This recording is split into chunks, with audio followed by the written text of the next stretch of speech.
Jeff Moore, Patrick Morse, Michael Pate, Jorge Sotolongo, Dave Rosacker is Vice Chair, and I am Greg Rosenbaum, Chairman. Members of the city staff that are in attendance today are Dave Fanslaw, Planning Director, Eric England, Assistant Planning Director, Mike Carter, Current Planning Manager, Tyler Hippica of the City Law Department, and Kathy Epperson is our Recording Secretary. Our rules of procedure are as follows. Notice of this hearing has been published. Copies of today's agenda are located on the table in front of us. You are welcome to come down and pick one up. The cases on the consent agenda will be heard first. Consent cases have been recommended for layover, have already been heard, or are perceived by the planning board to be non-controversial. Therefore, they will be read and voted on without the opportunity for you to state your opinion on the case. If you wish to have this case discussed during this hearing, you may remove the case from the consent agenda. To do so, when each consent case is read, I will ask if anyone wants the case removed for discussion. If you do, please stand up and say so, and the case will be removed. This case will then be heard after we vote on the cases that remained on consent. When the case is heard, you'll have the opportunity to come to the podium, clearly state your name and address, and give your testimony at that time. When hearing cases on the regular agenda, the board will first hear from the applicant. After the applicant states their case, we will hear from the proponents, and then we will hear from the opponents. After both sides are heard, the public hearing will be closed, and no additional testimony will be permitted unless a board member requests additional information. When at the podium, please clearly state your name, address, and whom you are representing for the record. Your testimony is very important to us. In the interest of time and courtesy to others, please be short and to the point. We will try to limit each case to 10 minutes. Those directly involved in the case, please speak first. We request that large groups select a spokesperson to represent that group, therefore eliminating repetitive testimony. When giving testimony, please provide new information and try not to repeat what has been previously said. We do ask that all speakers and others be treated with courtesy and with respect. In that regard, please remain silent while seated, and please turn off your cell phones. Our decision to approve, deny, or continue a case made here today will be forwarded to the City Council for another public hearing and final disposition by the City Council. Conditional use permits are an exception to this rule. The board's decision made here today on conditional use permits are final and not forwarded to the City Council. Lastly, upon the advice of the Law Department, all communications to the board members from attorneys or other interested parties should be transmitted through the Planning Department so that they're made a part of the public record. The department will then transmit all that information to the board as well as to the rest of the public. A current copy of the Nebraska Open Meetings Act can be found in a white binder in this room. We don't have any changes to the consent agenda.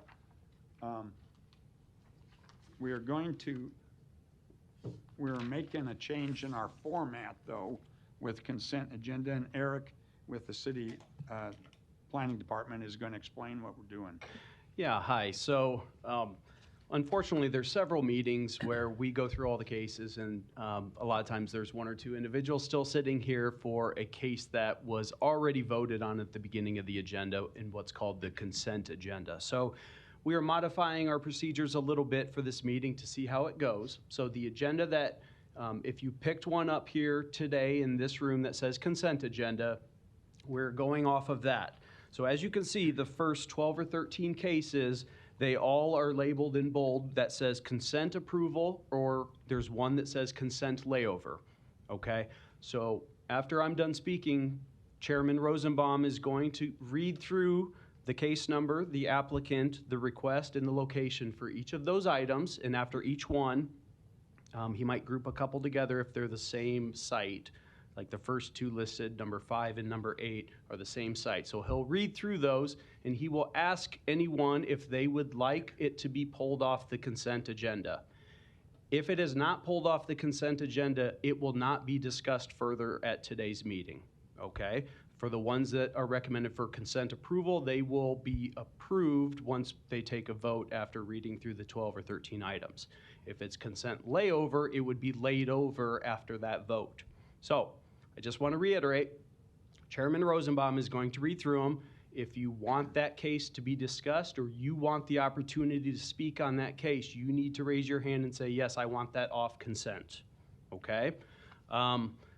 It's a little confusing with the agenda numbers. So when it says 5, number 8, number 6, 9, and so on, we had to do it that way because previous versions of the agenda have identified that in a different order on different versions, okay? And our recommendation reports had a specific agenda item number, so don't focus necessarily on that. That's just kind of a numerical system from previous agendas. But I just want to reiterate that, you know, if you want to speak on it, you have to take it off consent.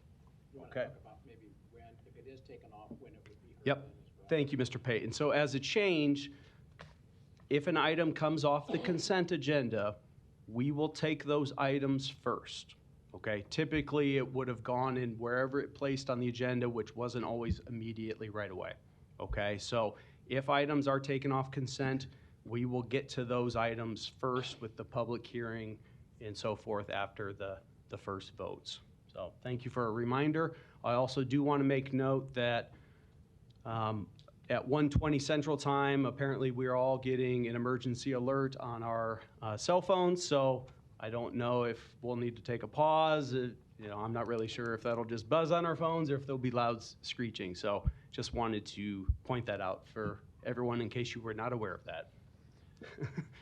Eric, let me just add also that if an item is on consent for layover, you basically have two choices. One, you can take that off today and give your testimony in the public hearing, or two, you can decide, you know what, I'll come back later when it's back on the agenda and it's recommended for approval or denial or whatever. But you have the two choices for today. Eric, if a item's on layover, and how does notification work for the people that are in the neighborhood or close to the project? If a case is laid over, we do not send notifications if it is back on the agenda the next month. Okay, so sometimes you might need to check with staff here in a few weeks to see if it is back on the agenda. If it is laid over for longer than 1 month, we do resend notifications to property owners within 300 feet of the subject site or neighborhood associations. I assume most of you received a letter if you're here today at the meeting. Okay, thank you, Eric.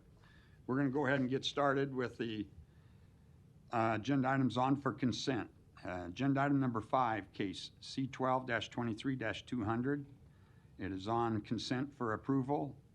Applicant Bluestone Development LLC request preliminary and final plat approval of Nook, a minor plat inside city limits. This was laid over from our September meeting. Location north and south of 8th and Pine Street. And agenda item number 8 goes with it, case C10-10-167, C10-79-130, C9-87-39, C7-23-204. Applicant Bluestone Development LLC. Again, it is on for approval. Request approval of the expansion of the NCE 10th Street Neighborhood Conservation Enhancement Overlay District, along with the approval of the repeal of the PK parking overlay from a portion of the site, and approval of the CUP large project conditional use permit to allow multiple family residential development in excess of 1 acre in the NCE. This was also laid over from our September meeting. Location north and south of 8th and Pine Street. Does anyone wish to have this removed? Okay, it will be removed. Agenda items number 5 and 8.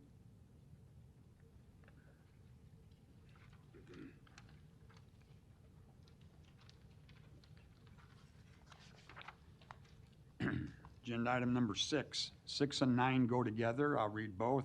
Agenda item number 6, case C10-23-217, C12-23-218. Applicant KUSP Real Estate LLC. It is on for approval. Request preliminary plat approval of Bedford Heights, a subdivision inside city limits with rezoning from R435 to R6. Portions of the property are located within the flood fringe and floodway overlay districts. This was laid over from our September meeting. Location 7060 Bedford Avenue. And agenda item number 9, case C11-23-219. Applicant KUSP Real Estate LLC, on for approval. Request approval of a plan unit redevelopment overlay district. This was laid over from our September meeting. Location 7060 Bedford Avenue. Anyone wish to have this removed?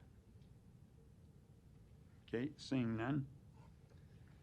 Agenda item number 10, case C8-23-224. Applicant Maritza Rivera de Anguiana. Did I say that right? Anguiana. I'm sorry if I said it wrong. It is on for approval. Request approval of a special use permit to allow a daycare services general in the R435 district. This was also laid over from our September meeting. Location 3112 South 44th Ave. Anyone wish to have this removed? Okay, seeing none. Agenda item number 17, case C10-23-235. Applicant Juan Sanchez. It is on for approval. Request rezoning from GI to R5. Location 1311 South 21st Street. Anyone wish to have this removed? Okay, seeing none. Agenda item number 18, case C10-23-236. Applicant Juan Sanchez. It is on for approval. Request rezoning from R435 to R5. Location 6128 Pierce Street. Anyone wish to have this removed? Okay, seeing none. Agenda item number 19, case C10-23-239. Applicant Cesar Garcia. It is on for approval. Request rezoning from GC to CC. Property is located within an ACI area of civic importance overlay district. Location 4425 South 24th Street. Anyone wish to have this removed? Okay, seeing none. Agenda item number 20, case C10-23-234. Applicant John Burt. It is on for approval. Request approval of the ACI area of civic importance overlay district. Location southeast of 72nd and Pine Street. Anyone wish to have this removed? Okay, seeing none. Agenda item number 21, case C8-23-238. Applicant Alice Baker. It is on for approval. Request approval of a special use permit to allow daycare services general in the R435 district. Location 6124 Allison Avenue. Anyone wish to have this removed? Okay, seeing none. Agenda item number 22, case C8-23-243, C7-23-244. Applicant Joel Doherty. It is on for approval. Request approval of a special use permit to allow a medical office in the GI district, along with approval of a conditional use permit to allow a daycare services general in the GI district. Location southeast of 30th and Al Street. Anyone wish to have this removed? Okay, seeing none. Agenda item number 24, case C14-23-237. Applicant Planning Board.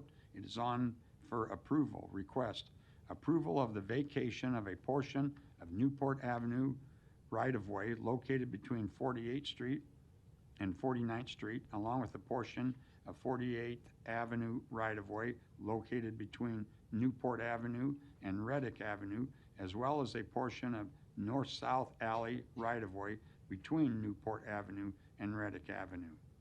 Anyone wish to have this removed? Okay, seeing none.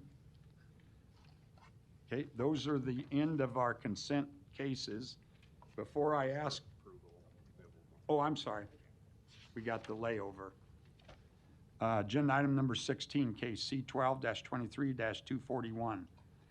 Applicant AVG-CFM 204Q LLC. It is on for layover. Request preliminary and final plat approval, a Coventry replat 17, a minor plat outside city limits. Location northwest of 204th and Harrison Street. Anyone wish to have this removed? Okay, seeing none. Okay, now that ends the consent items. Before I ask for a vote on items on consent, does everybody understand those items that I just read that were left on consent? We're going to vote on them and no further action will be taken today. So if everybody's got that, okay. From consent items that are on for approval, do we have a motion?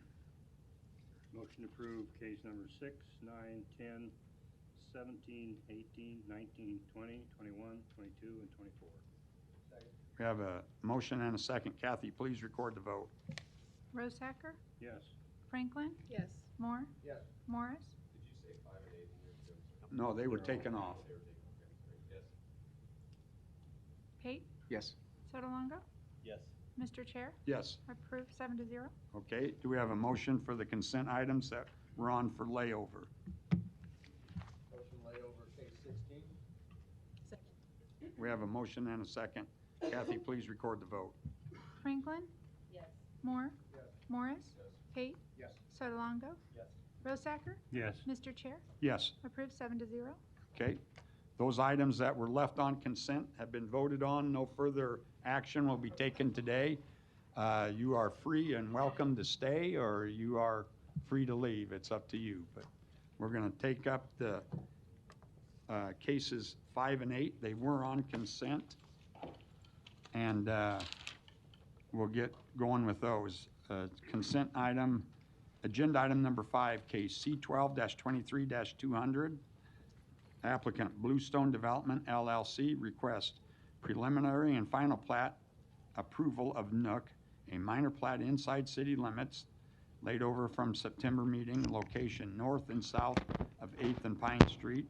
And agenda item number 8, case C10-10-167, C10-79-130, C9-87-39, C7-23-204. Applicant Bluestone Development LLC request approval of the expanse of the NCE 10th Street Neighborhood Conservation and Enhancement Overlay District, along with approval of the repeal of the PK parking overlay from a portion of the site and approval of a CUP large project conditional use permit to allow multiple family residential development in excess of 1 acre in the NCE. This was laid over from our September meeting, location north and south of 8th and Pine Street. Larry, you're up. Thank you, Mr. Chair, members of the board. Larry Jobin, 11440 West Center Road, appearing on behalf of the applicant. With me today is Deborah and Christian Christensen, the developers, the Bluestone folks. Also with me today is Joe Zadina of Lamper Nearson, the consulting engineers on this particular project, and also Todd Moeller of Alley Pointer, the architects for this particular project. I'll be brief because this was on consent agenda for approval. I would just add a couple things, and then I guess we'll respond to opposition and then take any questions that you all may have.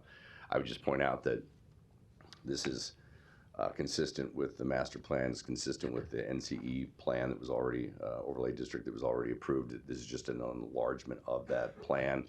Everything that's being proposed with this development is consistent with that plan. There's no waivers being requested of any kind, and we meet all the site regulators. We meet the parking requirements. The architecture is consistent with the urban design code. There's your warning.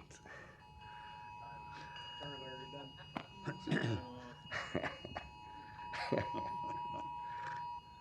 System works.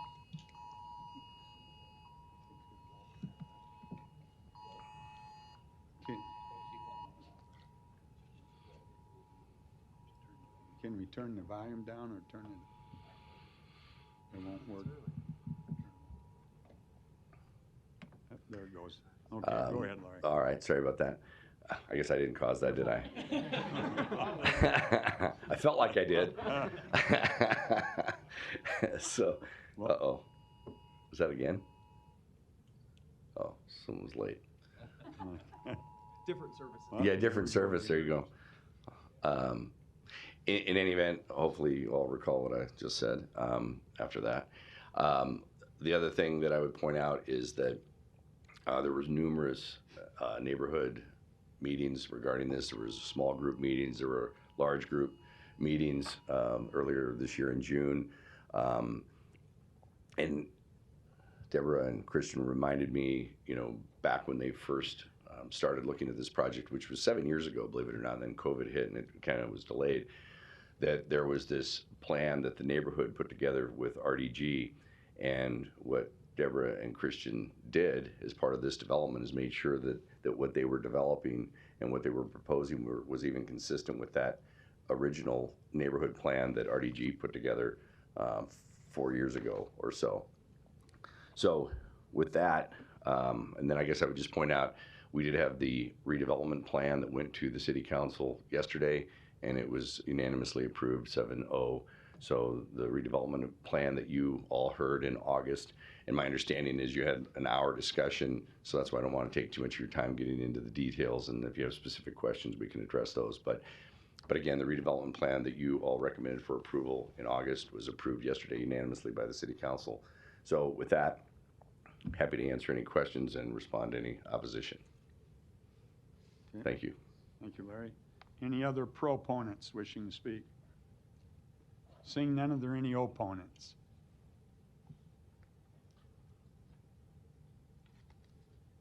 When you come forward, please give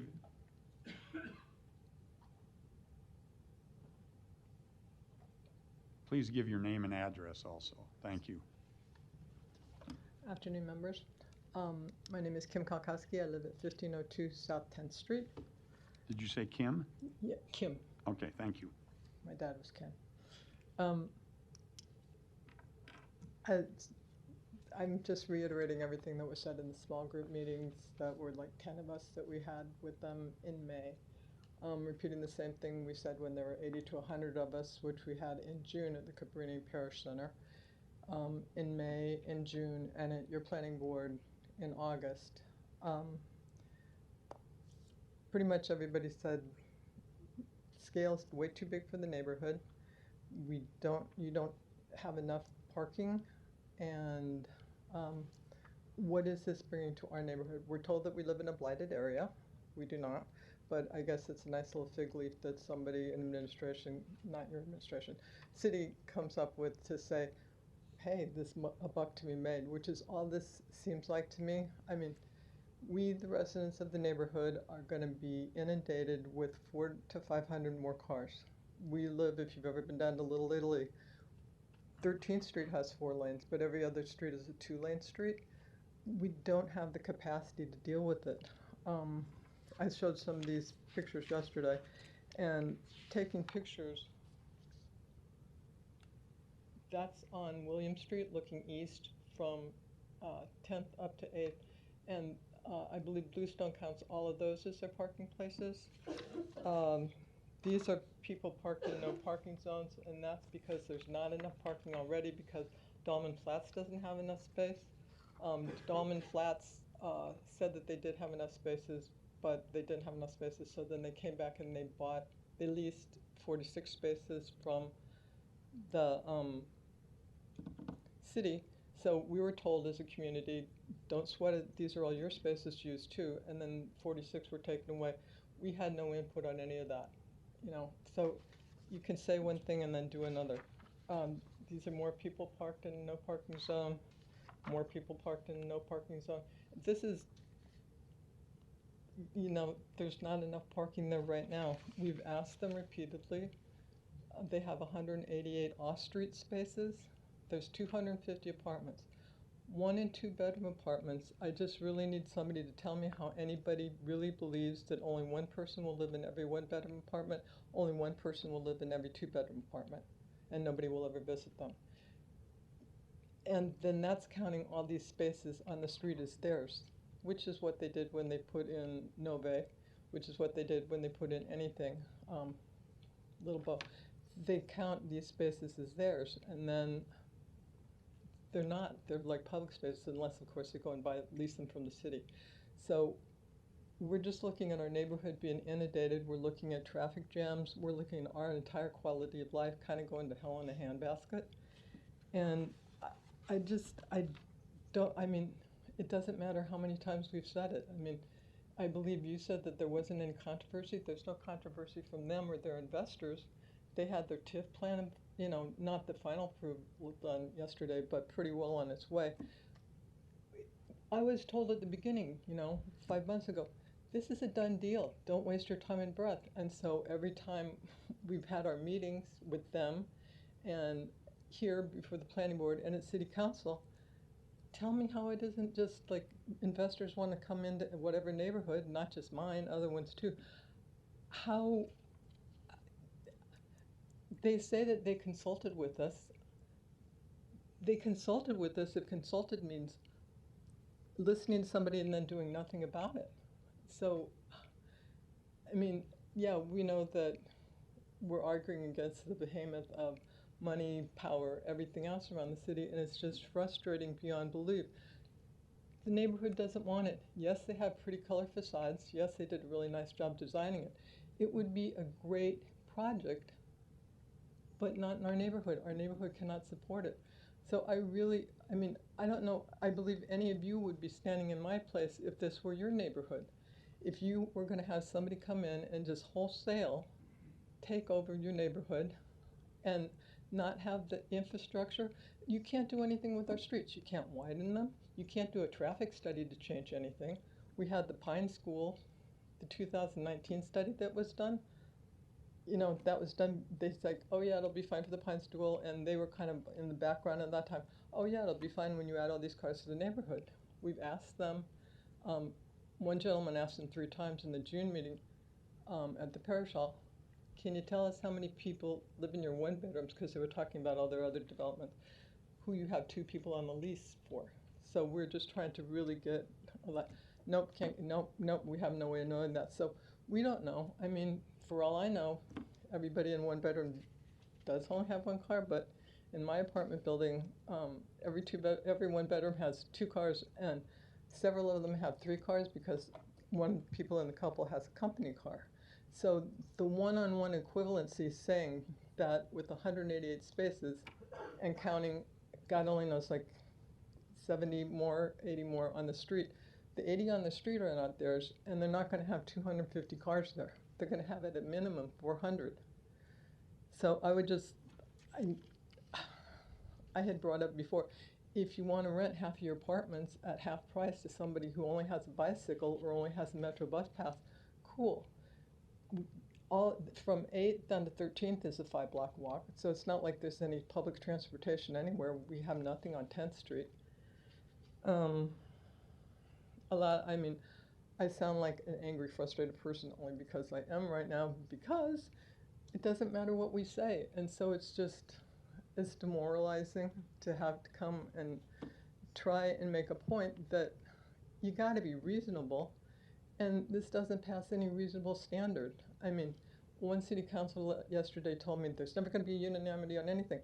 I wasn't asking for unanimity. I was looking for some kind of a give, take here. Like, it's going to come to our neighborhood, but can it please be scaled down?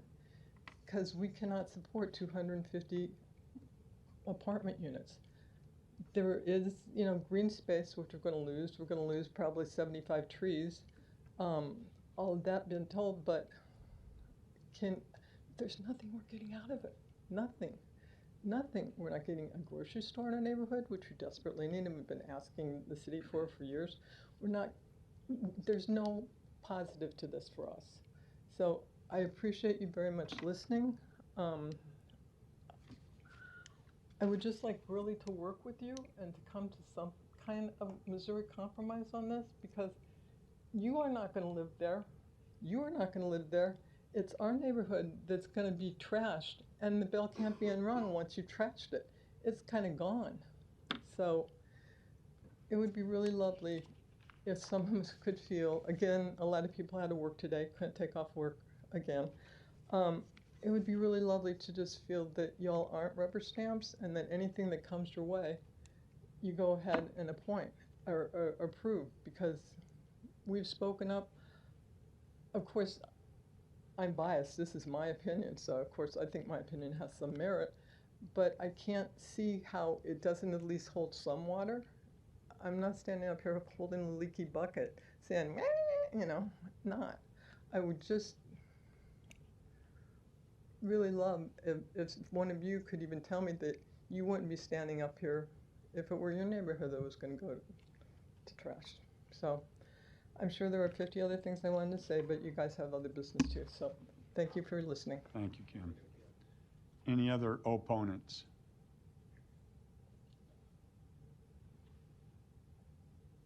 No, okay. Seeing none, I'm going to close the public hearing. Larry, did you want to come up? Yes, thank you, Mr. Chair, members of the board. Larry Jobin, 11440 West Center Road. Yeah, just to respond and answer any questions that you all might have is, first of all, again, there was collaboration with the neighborhood. There was a sincere attempt to fit into the fabric of the neighborhood with respect to the architecture, and I have the elevations if you'd like to see those again. But there was a lot of thought put into this particular development, and the zoning that's currently there, the R7, I believe, would allow 361 units. We're only putting in 250 units. So there is a significant reduction from what would actually be permitted under the base district zoning and the NCE that currently exists on a portion of the property. There was a traffic study, as you guys know, it was discussed in August, that was discussed, and there was a traffic study that was collaborated with the Pine elementary school, I should say, and what that traffic study showed is that there was no public improvements required, meaning that the street systems were adequate to serve the school, the surrounding properties, and this proposed development. So from a traffic perspective, the traffic study is, this project is compliant with that. The public improvements and infrastructure are sufficient to serve this area. With respect to the parking, there was 250 parking stalls required. We actually provided 264, so we're in excess of the parking. What I pointed out yesterday at City Council is that there are 186 off-street parking spaces. There are 78 on-street parking spaces. But you have to remember that this proposed project is fairly spread out. So the on-street parking with the 78 stalls on the street systems is spread out almost over 3 entire blocks. So it's not concentrated on one particular street or segment of a street. It's spread out throughout the entire proposed development. With respect to the blight and substandard designation, that has already been decided. It was designated blighted and substandard, and then when the extremely blighted and substandard designation came out, it was actually then designated as extremely blighted and substandard, which allows for the 20-year TIF that you probably heard in August as well. Again, I think there's $45 million being invested in this project. I think Bluestone's reputation speaks for itself throughout the city. They've always been a good neighbor in every project that they've ever done here, and they've always gone, overboard in my view to make sure that they're good neighbors and make sure that they are compatible with the adjacent neighborhoods that they are developing in. So with that, I appreciate Ms. Kowalkowski's testimony, but this is really the best compromise that we have, and this is the project that's before you, and a lot of thought and effort was put into making sure that it does fit within their neighborhood, so and minimizes any adverse impacts as well. So with that, I'm happy to answer any questions that you might have. The street parking, that's not just designated for the apartment. No, it's just public It's streets. just public street parking, correct? Correct, that's Okay. correct. All right, just want to make sure that. And I'd point out, this is the NCE plan that we're enlarging. So this was an existing document and we're not changing this document, we're just expanding the area for the overlay district. And you get to page 23, and it says, it's intended that on-street parking be fully utilized within the district.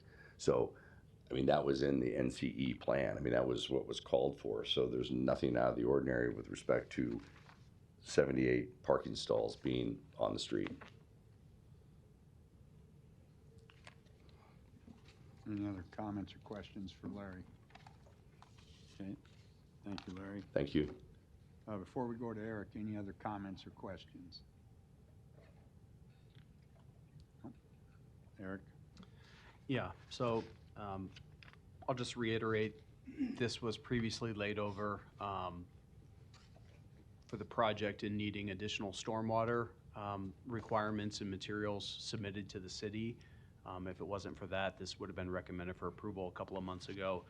Those stormwater items have been provided, and Public Works is comfortable with that information and moving forward, subject to the conditions laid out in the 2 recommendation reports. So unless you have any questions for me, we will take agenda item number 5 first. And the city recommends approval of the preliminary plat subject to the 4 conditions in the report.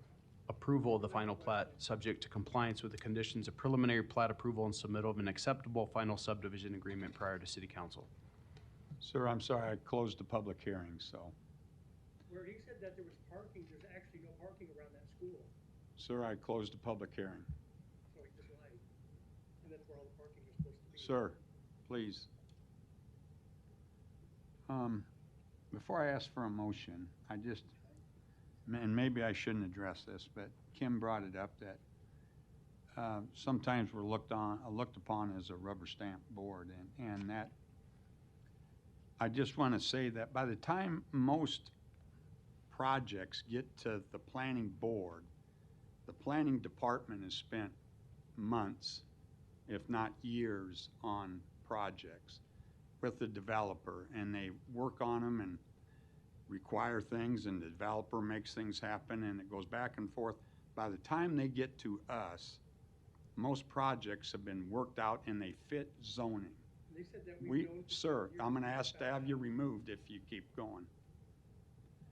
Most projects, our board, we are a zoning board. And sometimes you take up projects with the city council, they have a little bit more latitude, but when we look at things and the planning department gets everything figured out according to zoning, that's when we see it. So every now and then, there may be some discretionary item that we have to look at, but 99% of the time, the problems are worked out before they get to the board. Anybody else have anything to say, or? Okay. I'm gonna ask for, do we have a motion on agenda item number 5?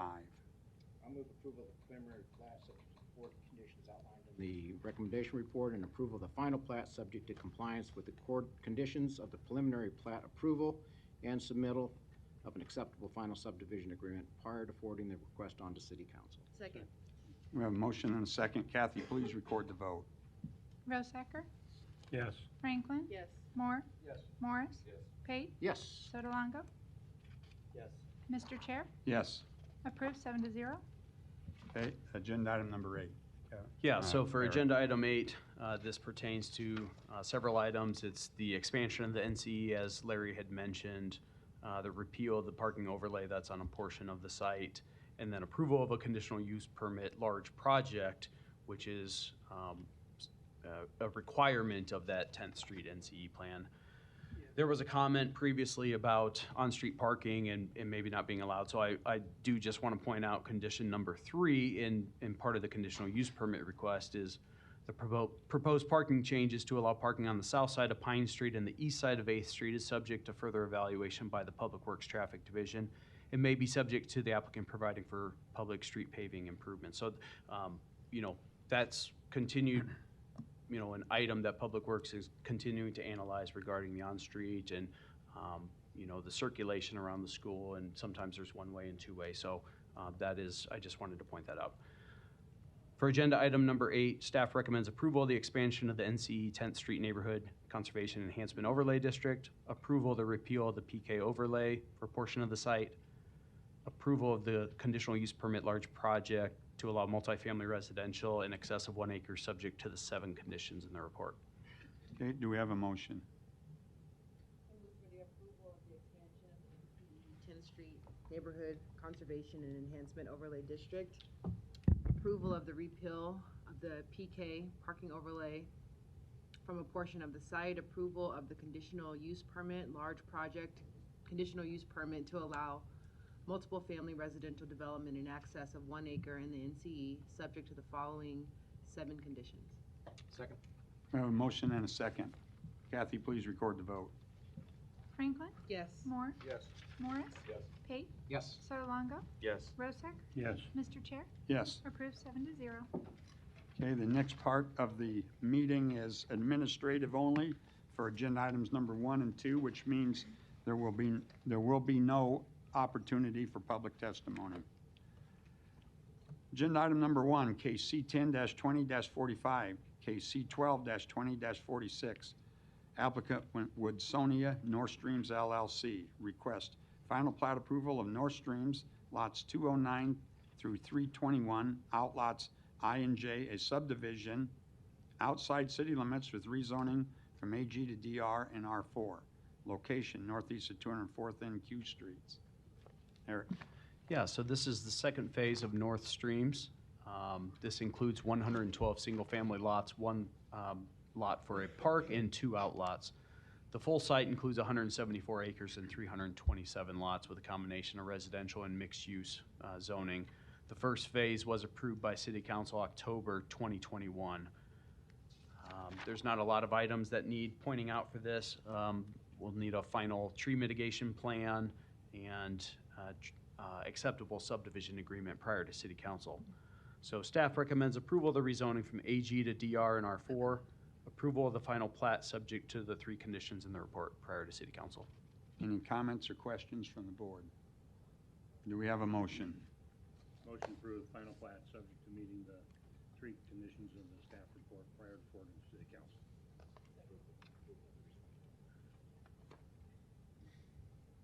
On approval of rezoning from AG to DR and R4. Thank you. Second. All right, we have a motion and a second. Kathy, please record the vote. Moore. Yes. Morris. Yes. Pate. Yes. Sotolongo. Yes. Rosacker. Yes. Franklin. Yes. Mr. Chair, Yes. approved 7-0. Agenda item number 2, case C10-23-50, C12-23-51. Applicant Joel Wickman. Request final plat approval of Brookstone Meadows Replat 3, a subdivision inside city limits with rezoning from AG and R7 to R7, along with approval of the MCC Major Commercial Corridor Overlay District. A portion of the property is located within a planned unit development overlay district. Location, southeast of 204th and Harney Street. Eric.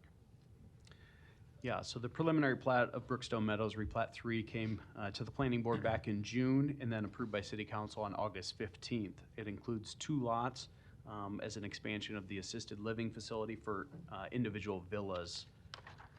Just want to point out there's one comment from OPPD for the applicant to continue to coordinate the access drive as it aligns with some power pole structures within the boundaries of the site.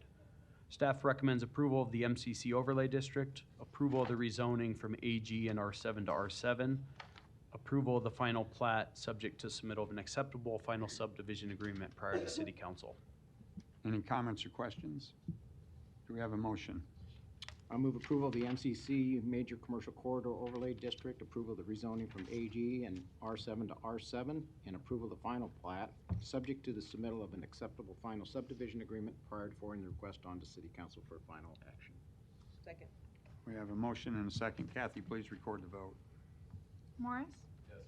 Pate. Yes. Sotolongo. Yes. Rosacker. Yes. Franklin. Yes. Moore. Yes. Mr. Chair, Yes. approved 7-0. Moving on to the regular agenda.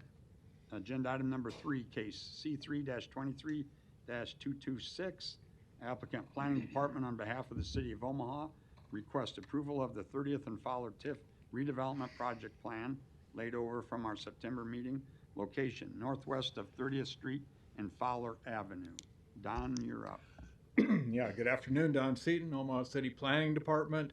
The 30th and Fowler Tax Increment Financing Project Plan combines 6 parcels located along North 30th Street near Aldi's Grocery. So here's Sorensen Parkway, North 30th. It's on the west side of North 30th. The project site contains 3 single-family homes that are in poor condition. These will be demolished.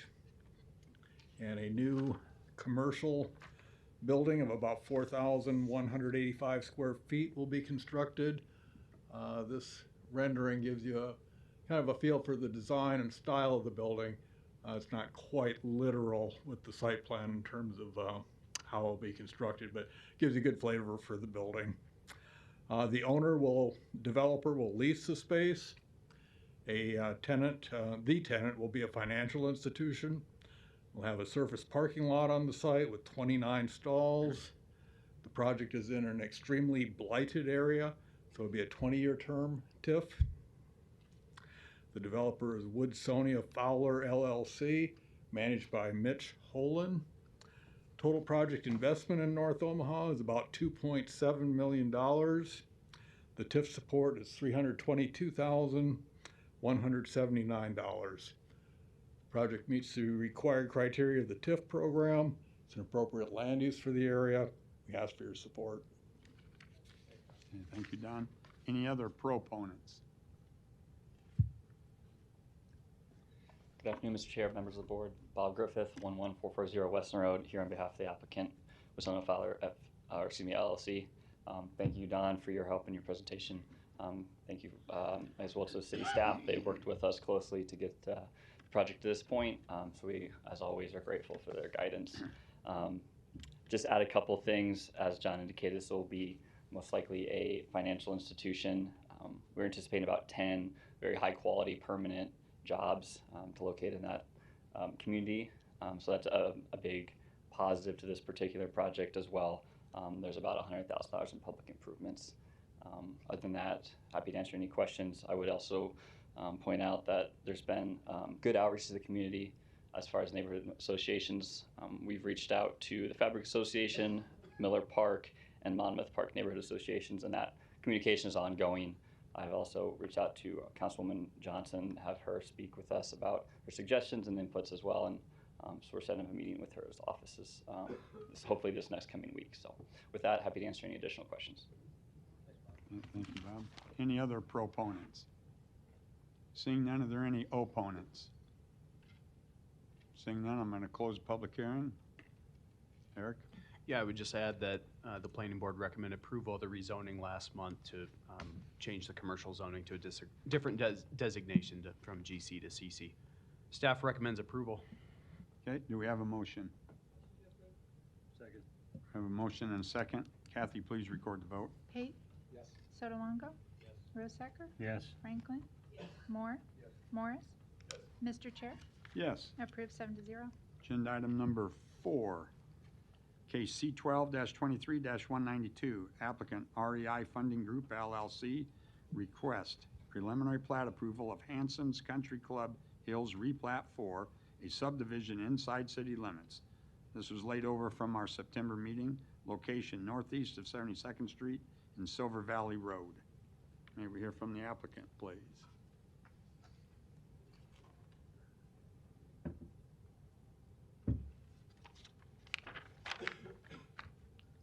Joe, press it a little further. There it is.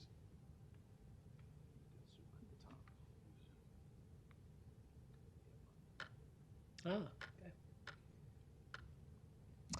Hello, I'm Joe Foley with Foley Sheld Engineering, 14503 Grover Street here in Omaha. Here representing the applicant, who's also in attendance here. Basically what we have here is a little bit of an infill project at 72nd and Silver Valley Road, which is actually just south of Country Club Road for reference. The lots, there's existing platted lots on the site that have been there for decades. And I know a few different proposed projects have come through here.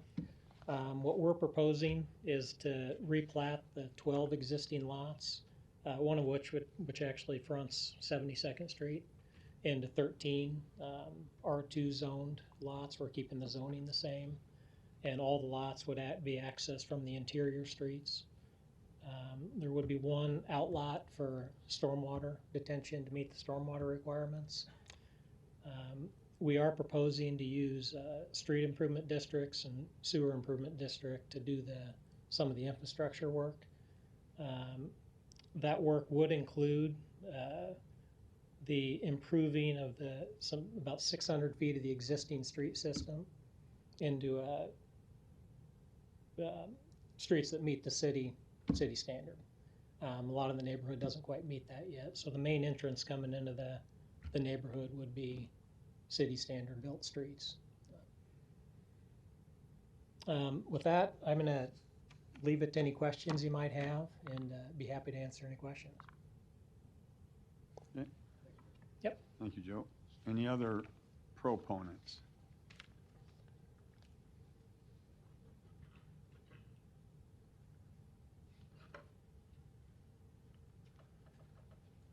Good afternoon, Mike Rogers, 6924 Starlight Drive, 68152. I represent today our Hanson's Country Club Neighborhood Association. We have been involved in projects over the years. We feel this is a good project at this point. Our neighborhood, of course, does have some concerns, and we're still working on those details, that being congestion, construction traffic, and the state of our streets. We noticed on the plat that there's going to be some improvement. We hope to continue to work with the necessary parties that we can get some help in doing some improvements. Bringing a project in of 13 is a whole lot less than maybe the 22 we looked at last year or the year before.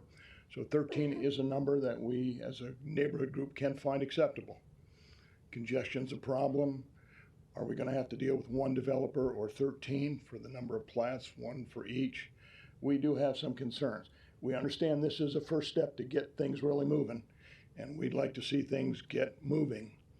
And we're hoping that this will make sure we have good communication between ourselves and the development partners. Thank you. Okay.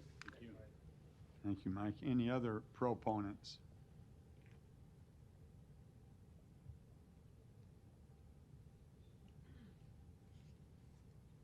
Good afternoon. My name is Mike Tushner, REI Funding Group, LLC, 3322 North 265th Court, Waterloo, Nebraska. I'm in support of this. I became involved with this property in 2020. There was a developer whose intent was to develop the property to single family homes. It's been vacant all this time. And so my role was basically provide funding for the ground. So I provided funding for the ground, had a deed of trust against it, and that was going to be my limit of my role. Unfortunately, this developer that was going to be doing the development, his first plans showed 27 lots. You know, it's currently platted for 12. Had significant opposition from the neighborhood, justifiably. No support from city councilmen for that area either. Subsequent ones were 24, then 22, and you wouldn't budge after that. It was not going to go anywhere, and so basically nothing happened on it.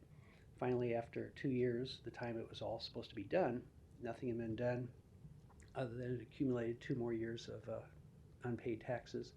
So I had to execute a deed of trust, a trustee sale, and take over the ground.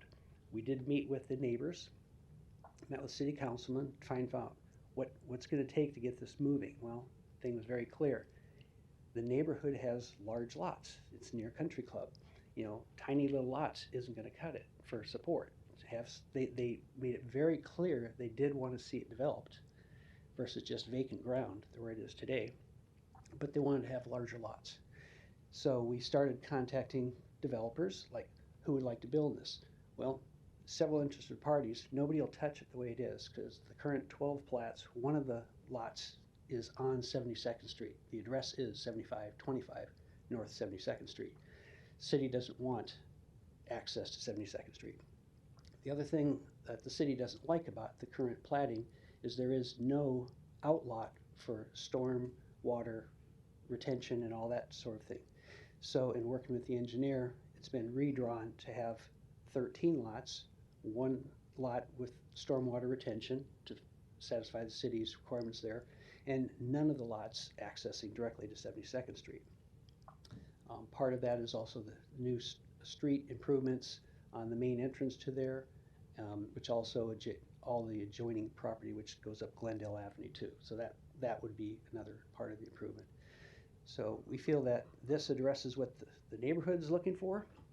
they want to see developed. No developers want to touch it until it gets replatted as something they can work with. So that's where we are today, trying to get it replatted as something that makes it appealing to a developer. And based on the fact that it's considerably larger lots than are generally available for infill areas, that would kind of dictate, upscale houses in the area, which would match also. Mike, Any I got a questions? quick question for you. So Yes. are all these lots pre-sold? No, none of them are. None of them are? None of them So are. how quick do you anticipate the absorption to be on these lots? Do you have any kind of idea how long it will take to get them all sold? I don't. I'm going to defer to Kevin for that, who's going to speak also. But my intent was, or my hope is that another developer, and there has been several that have expressed interest, but not the way it's platted. You guys get it through platting, okay, now we'll talk type of thing.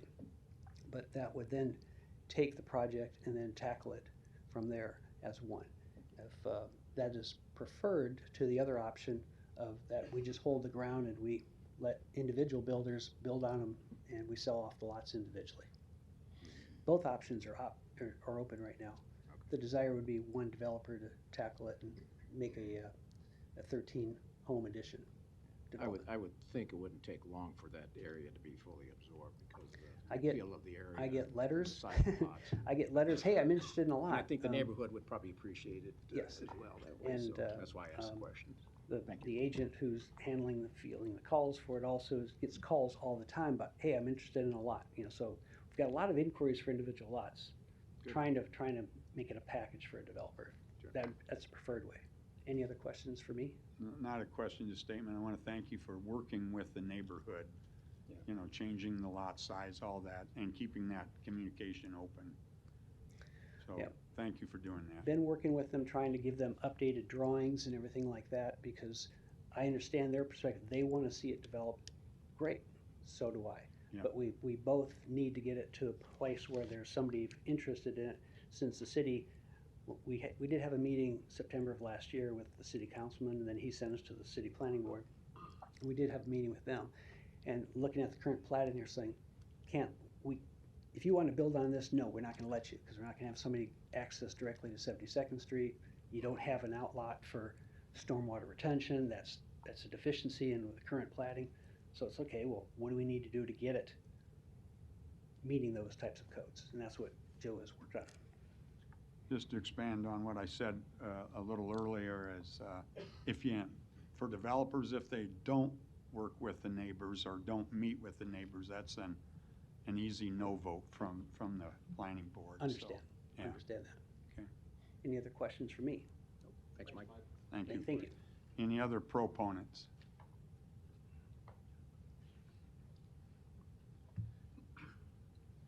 Good afternoon, Kevin Irish, 5416 South 169th Street. I've been representing Mike from REI Funding on this project. He's been wanting to sell the ground, and I think my opinion with Mike has been, I think we need to get this thing platted. I think it's hard to get it sold the way it is. So once we get it platted, then I think we can either sell to a developer or individuals. But I think someone's going to need to know that the improvements are going to be coming and it is going to be platted, because it's kind of hard to sell a lot right now because there's so much up in the air. I think that Mike has done a fabulous job taking care of the weeds, meeting with the neighbors. I've met with the neighbors as well. But I think it's, as Mr. Pate has suggested, I think it's a great infill project. The lots are 1/4 to 1/3 of an acre. They're large, 80 by 280 on average, and that's not seen around town very much. We're having a little bit of a hiccup with the interest rates for residential housing at this moment, but that'll straighten up. It's still not bad at 7.5%. So I think once we get it platted, we'll find a developer that'll come in and do the improvements, myself included, might be involved. And then I think we can either sell individual lots or to a builder. We met with several, but they wanted to get us through these first hurdles before we could really market it, put it on the market. So, but we've had great support with the neighbors. We've met with them numerous times. I can't imagine how many tacos and beers we've had, but I think it's been to our benefit and to theirs as well. So if you have any questions, I'd be happy to answer. Thank you, Kevin. Thanks, Kevin. Any other proponents? Seeing none, are there any opponents?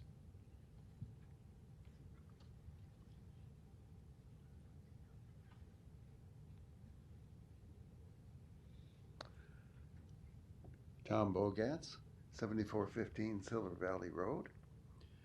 And I had a couple of concerns. One was since our property is right across the street from the main drainage outlet, that be covered, and it sounds like there is conversations about doing that. The other one is the maintenance and of the two outlots. What is going to be planted there? What is that going to look like? And who is going to maintain it? That is my the two concerns. Paulette Bogetz, 7415 Silver Valley Road. First of all, we have never been approached by any of the developers, never, and we're 300 feet away from them. I would strongly object to having,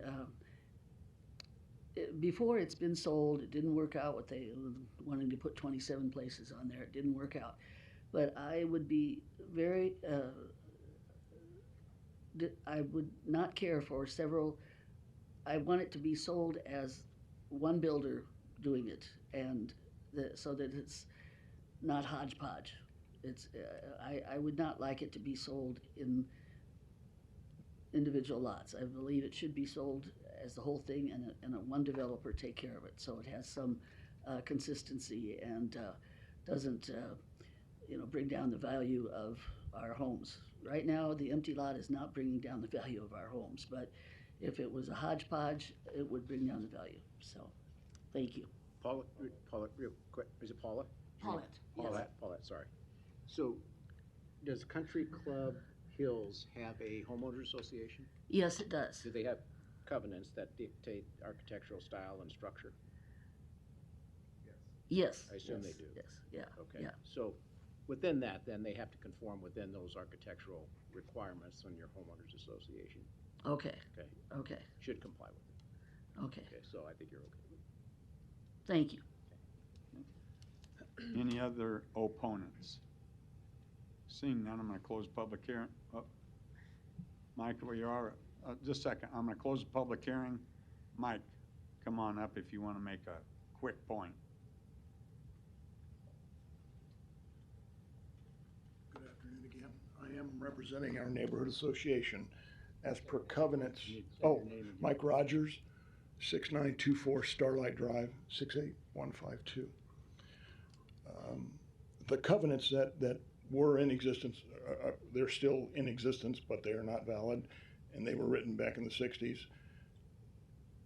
My understanding is they are not applicable to the building conditions we have now. That's number one. Number two, although the developers, and I don't think any of them have ever reached out to any, or not many, individual homeowners. They've always reached out to the homeowners association, our neighborhood association. So we have had good, I would call it good, interactions and communications. So we have lines of communications open. We do have, as co-president and my other co-president of our association, we hand out flyers to those who have not been able to provide us with email address. We hand deliver those typically. We do have email address list that's huge, covers almost 125 of the people in homes in our area. So we do have communication going on to the homeowners. Sometimes they get our stuff and sometimes they don't. But we've been at this for long enough that we hope that everyone knows who they can call and say, I got a problem. The Bogatz's situation is pretty critical. They sit right at the corner of what looks nice now and what's going to be ugly once the trucks start rolling. We understand that's construction business. We get that. Certainly, this is an opportunity for these people to make money, and we are all for that. But we do have our neighborhood, and our neighborhood is personal to us. We got to live there. Someone else earlier said, you don't. And it's a nice area. We like to keep it nice. We like to get some growth in. We like to see some new homes and good homes. And we're hoping that communication can stay as it is and or improve. And we certainly will take it up with the Bogatzes and make sure they are fully informed as best we can inform them of the outcomes of our conversations here and with the developers. Thank you. Thank you. Any additional comments or questions from the board? Joe, did you want to come up and address anything, or it sounds like everybody's working together, and I'm giving you the opportunity if you want. Joe Foley, Shell Engineering, 14503 Grover. I think the one question that Mr. Borgert said that didn't quite get addressed was the stormwater. Yep. The basin that's proposed does equalize the pre and post development flow. That's the intent of it. So the stormwater runoff shouldn't be any worse, and that basin would be landscaped, and there's maintenance agreements that get recorded against the property that it has to be maintained forever, essentially. So it should never become an eyesore at the entrance there. Joe, so will there be a collective HOA set up for that ownership or maintenance, or is that still being worked out? Obviously, you know. I think there will be a association for the new 13 lots to maintain that basin, is I think what the intent would be. Yeah, and I was just going to make a recommendation as far as the covenants. You know, I would assume there would be some covenants put in place for the 13 lots just for, you know, the developer's interest as well. Right. You know, anytime you have platted lots that date back to the late 1960s, it's usually not carried over that there are active covenants. So that would be rare. But, you know, you could always provide a copy of proposed covenants with submittal of the final plat. And of course, the city is not a party to those covenants, so it's not binding or anything with the subdivision agreement, but that could be part of the submittal and something we've seen in the past to be able to provide to neighbors. And it doesn't have to be done with the final plat, but sometimes that's a good place to submit. So Joe, you did say that there's going to be an SID form for the improvement, right? Not the traditional, a street improvement district. It's right. We're within the city limits, so it'd be a sewer improvement district and a street improvement district. Okay. Yes. Yep. Okay. Any other questions for Joe? Thank you, Joe. Yep. Eric.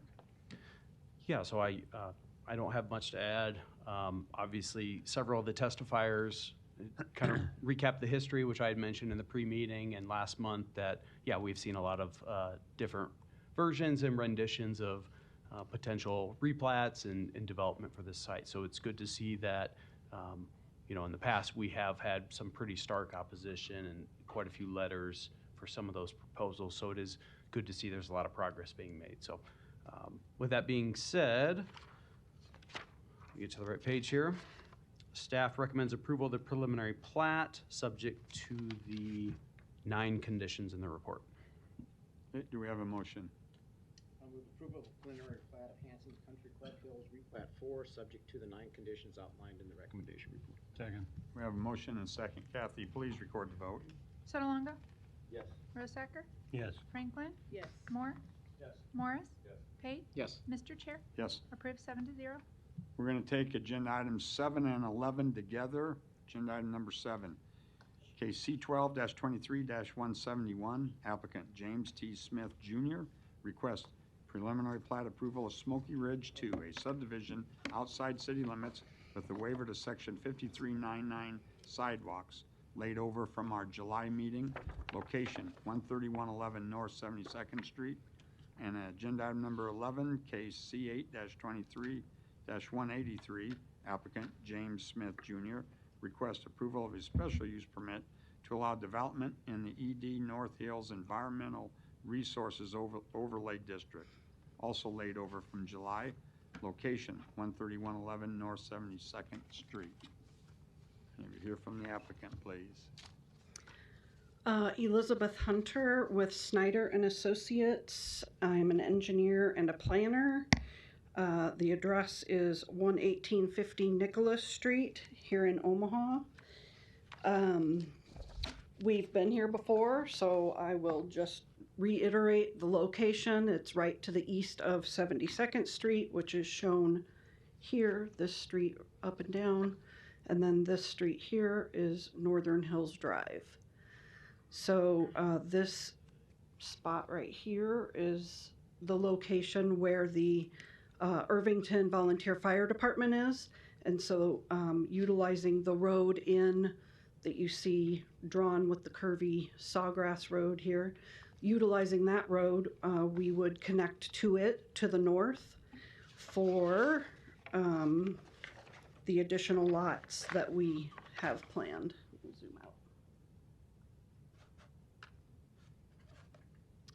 We have met since the last time I was here. We did meet with the neighborhood area, larger than the area that you guys reach out to.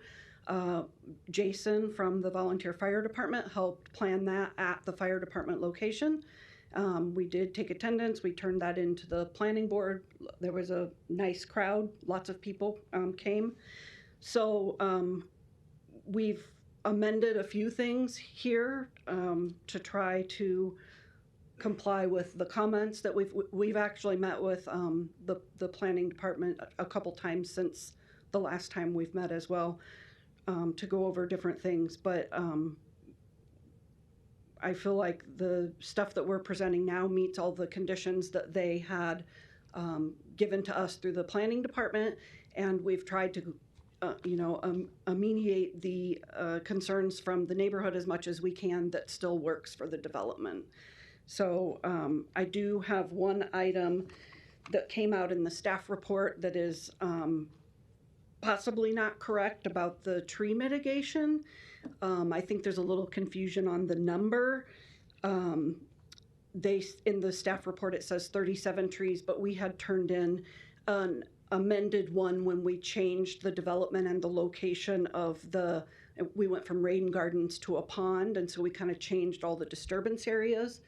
And so we had turned in an intermediate version that said that we need to do 25 trees, and so I think there's a little confusion on which we need. However, whether it be 25 or 37, fine, we'll just have to work out what is really true. I sent all that earlier to Michael and the rest of the planning department that was working with us on that to try to get it cleared up. So I think that's, and there's one other thing. The owner, I don't think, is able to be here today, Jim. He said rather than doing streetlights, he would like to change the request to do sidewalks on one side of the street, because that would match what is happening in the development to the east, Ponca Hills, and I think that is also what is happening in the Smoky Ridge development that's already underway. No streetlights on any of those, and so he just wanted to match that rather than getting the waiver to do no sidewalks at all. So those are the only two changes from the staff report that we asked for. Otherwise, any questions, I'm here to answer. I can leave any of this map up if anybody wants to look at it. So Elizabeth, I'm sorry, I didn't quite catch the entirety of that last comment. Could you say what you said again about the sidewalks and streetlights? I'm sorry. The staff report indicated that we were asking for a waiver to not do sidewalks, and their response was that we would need to then supply adequate lighting street lighting to the development for that. And I think it was just a miscommunication between myself and the owner, Jim, of what he really wanted. And he clarified to me that he doesn't want to do streetlights, so he would like to proceed with the plan to do sidewalks on one side of the street versus two sides of the street and not do the streetlights.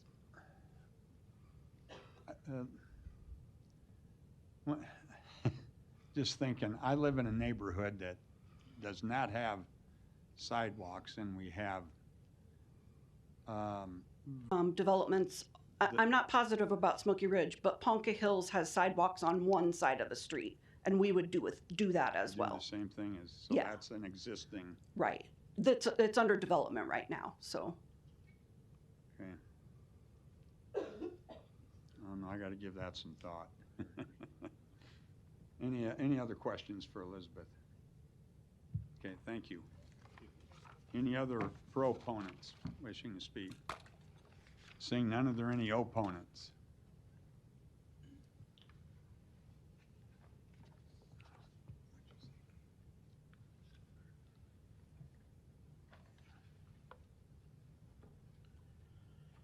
Jason LaFerrier, 7110 Stargrass Road, representing Irvington Volunteer Fire Department. Chairman of the board, distinguished members of the board, thank you. Elizabeth did mention that we did hold a public meeting for everybody in the area to kind of come speak their piece. And the results of that meeting weren't exactly favorable towards the developers, as you could probably imagine. But the meeting was held per our discussions last time. And also the concerns I had brought up regarding added traffic to the development with responding emergency apparatus. I've been working with Ryan Haas with the City Public Works Department so we can try to come up with a solution to kind of get that rectified.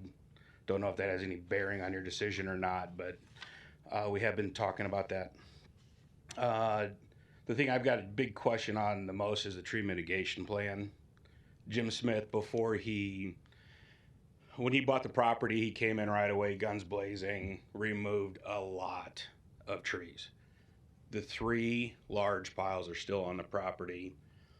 It wasn't just clearing and grubbing. There was oak trees in there. There were some fruit trees in there, large conifers that have been destroyed. A lot of habitat was lost for wildlife. And he did that before he did any of the permitting process. And so I'm just kind of curious on how many trees he needed to go back in with to make sure it's consistent with the environmental overlay that is over that district. That's all I got. Thank you. Okay. Thank you, Jason. Any other opponents? Seeing none, I'm going to close the public hearing. Elizabeth, did you want to address his concerns? Yeah, I will address them. Elizabeth Hunter, 11850 Nicholas Street. So when we were here the first time, the comments that we got back were that Jim's development needed, the tree mitigation part of it needed to cover the previous work, which was permitted work. The permit's actually still open. We are trying to close it right now so that we can reopen a new permit with this project, because the previous one didn't cover the full area, just part of the area that's in this project. So that work was permitted work where the trees were removed. The ask from the planning department was that the tree mitigation study include previous tree removal and current planned tree removal, and it does that. So there's nothing that's out of compliance for the tree removal that's already been done, because it was done under a permit. It just hasn't, no tree mitigation has been done from that project, and it will be included in this one. Say that again. So your last part about tree mitigation, would you say that again? I didn't follow you. So the removal that he's done, Yeah. that was permitted by a different company. So I have not seen anything where the removal that happened had a tree mitigation replanting plan that went with it. And that may be why the planning department asked us to include planting from that work and the current proposed work. So we're planting back more trees than we would need to if we were just looking at our current work to cover that old work. Okay, but I thought you said earlier the department's requiring 37 trees. Is that correct, Eric? And you want to go with 25? Right, and that's just because of the changes that we made between when we were doing the rain garden design for stormwater versus doing the single outlot pond that we have proposed now. The numbers changed because the slopes and areas of disturbance changed, but it still encompasses everything from the previous tree removal and the current planned tree removal. Okay. Any additional questions for Elizabeth? Was that submitted, was the planting schematics part of the application? Well, so what happened was in August, here's the accurate one that I turned in August. I turned this in August to address the tree planting, and then you can kind of see over here where it talks about the 25. When I resubmitted again in September, I didn't re-include this because nothing had changed on it. And I think it just got lost in the mix because we had submitted stuff over 2 months. And I didn't resubmit this because they already had it and nothing changed. And so that's what I need to talk to them about, is to make sure So that. you previously submitted the 25. Right. Correct me if I'm wrong with this. Well, the very first time we submitted, when we very first applied, it Which was was 30, it was 37. That was earlier this summer. 37 was the original one. That's right. That was when we had the rain garden design, and then some of the public works comments that we got back were that the stormwater couldn't be dealt with in easements because we had rain gardens in easements, and they wanted all the stormwater dealt with in outlots. And so we changed the design significantly to comply with that, and that's why the number changed from 37 to 25. Your numbers changed. Our The numbers. recommendation in the report here is still the 37. Well, and that's what I need to talk to them about, is whether or not that's accurate based on the right information I'm sure or Eric not. will cover that when we Yeah. get there. We'll let Yes. Eric- Okay. Thank you. Are you good, Mike? Yeah, thank you. Okay. We'll let Eric cover that. Thank you, Elizabeth. Okay, thank you. Any additional comments or questions before we go to Eric? Eric? Yeah, so I'm not going to be able to accurately identify the number of trees as we sit here today. I haven't been involved in all the meetings and conversations. Yeah, plans change sometimes, so that what is being presented is quite possible. However, at this time, I can't verify what that true number is just on the fly. So I would propose modifying our recommendation for number 11 in the report that says, so currently the report says submit an acceptable tree canopy planting plan providing a minimum 37 mitigation trees within outlots as a part of a final plat submission. When I make the proposal, I am going to modify to eliminate providing a minimum 37 mitigation trees.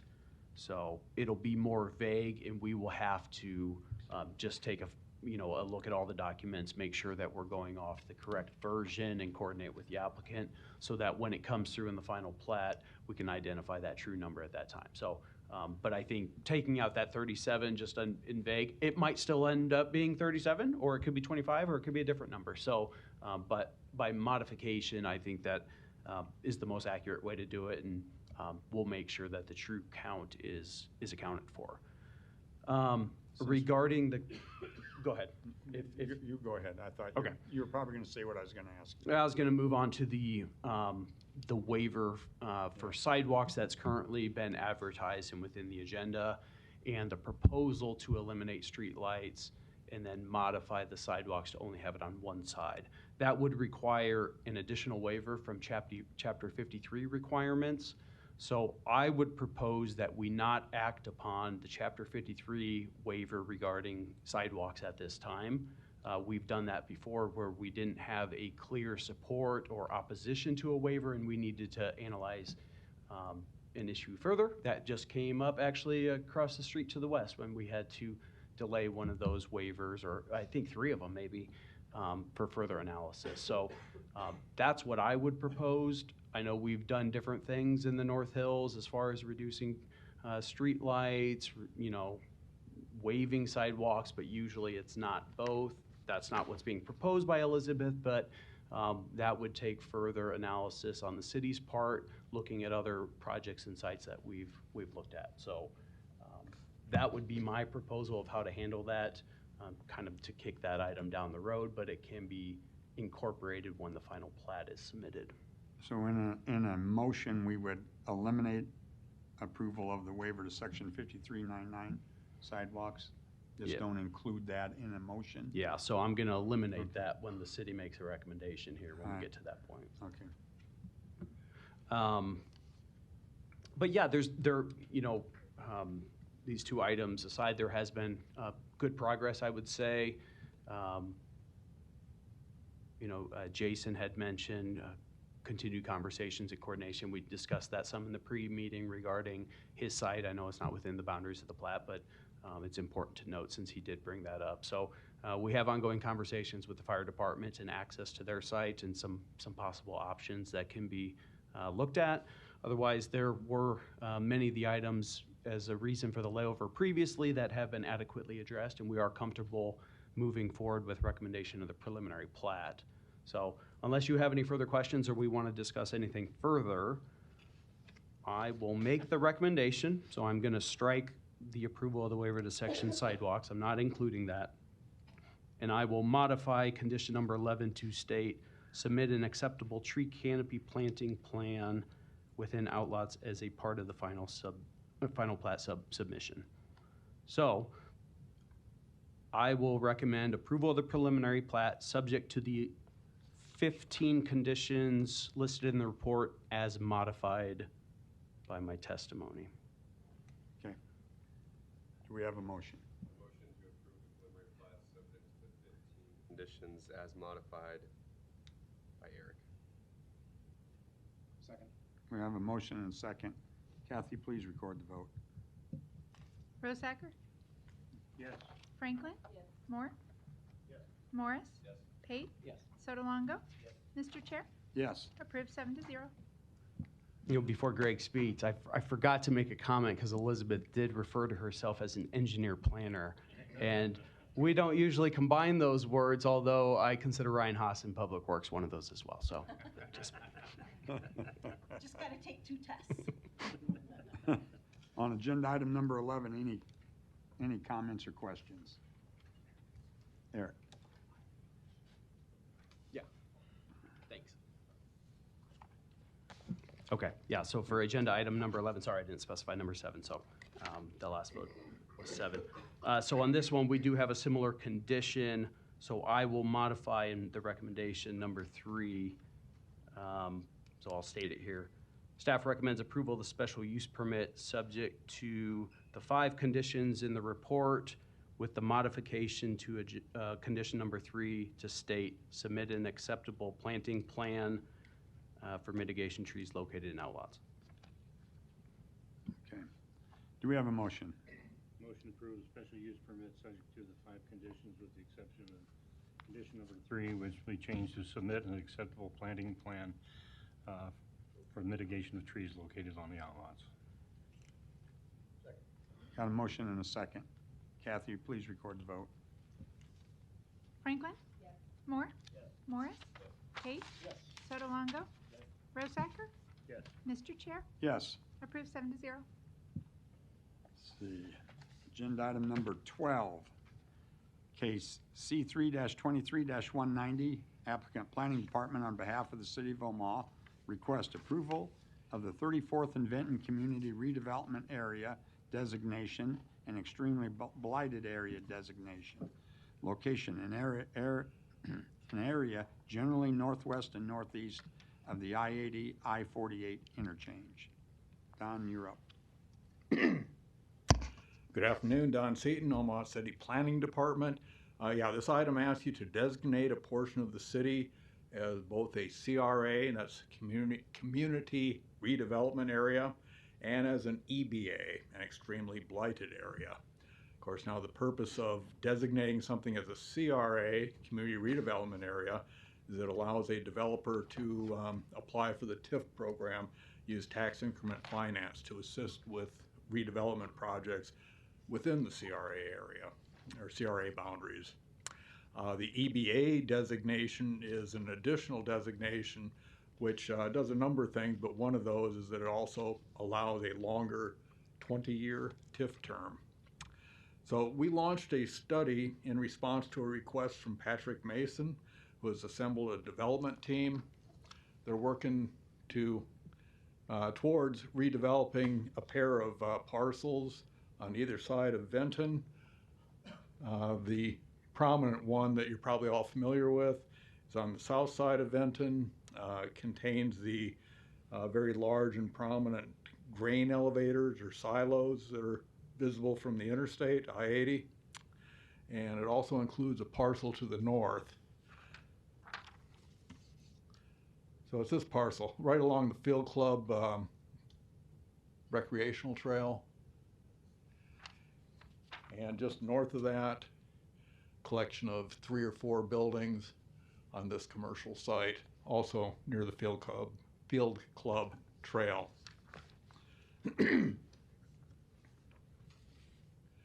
In any event, state law calls community redevelopment areas blighted and substandard, terms we're not really particularly fond of in the planning department, but it's what we have to work with. The state law also gives a definition of both, and a study area must comply with both definitions to be able to be designated as a community redevelopment area. Now you have a study, Exhibit I, in your packets and available to the public.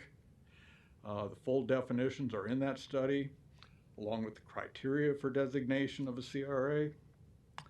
And it also shows how the study area, which includes these 3 census block groups, shows how the study area meets the criteria for CRA designation. We use 3 census block groups. 2 of them are from Census Tract 33, or pardon me, that should be 3402, that's mislabeled on this map. But it's these 2 census tracts in any event here, and the third one is on the other side, 5480. Ultimately, we determined that the study area, all 3 of those block groups, does meet the criteria for the CRA designation. We're looking at a recommended area that's just a little bit smaller. We're leaving out a lot of this residential, homogeneous residential neighborhood from the area we're recommending for designation. In terms of meeting the definitions in the state law, Part B of the blighted definition has 5 criteria. You only need to meet 1 to be eligible for designation as a CRA. In this case, our study area, those 3 block groups, meet 3 of the criteria. The per capita income is, of the 3 cumulatively, of the 3 block groups, is $21,480. Citywide per capita income is $36,749. The unemployment rate within the study area exceeds the threshold of 120% of the state unemployment rate, and the average age of structures exceeds the 40-year threshold. In fact, the structures in this area are probably about 110 years old on average.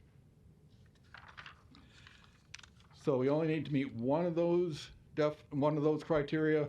The area meets 3.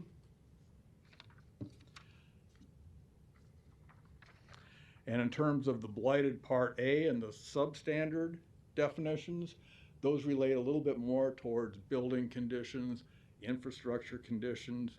We did a windshield survey.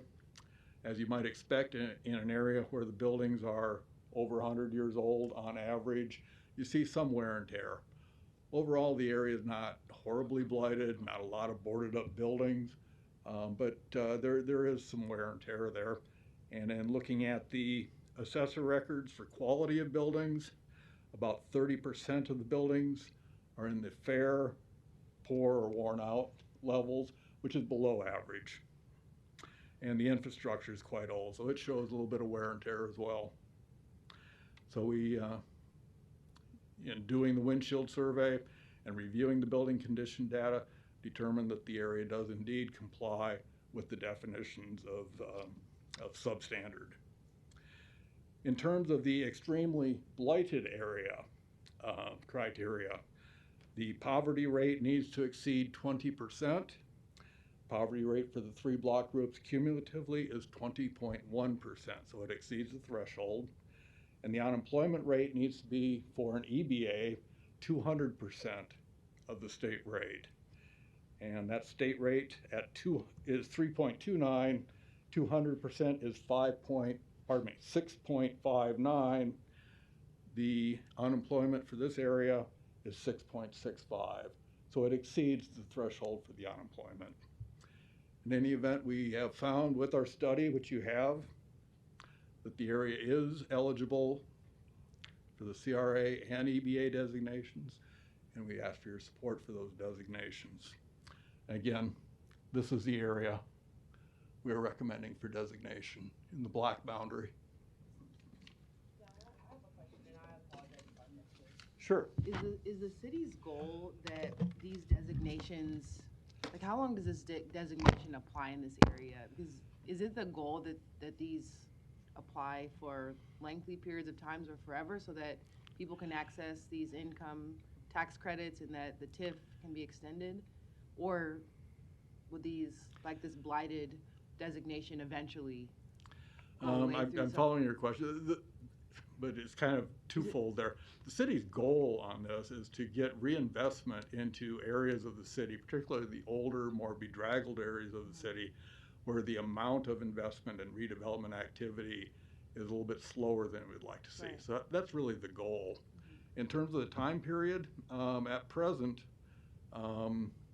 when we designate something as a CRA, or at least it has been this way, the CRA designation remains until there is an active move by the city council to de-designate that. So it just kind of stays in place.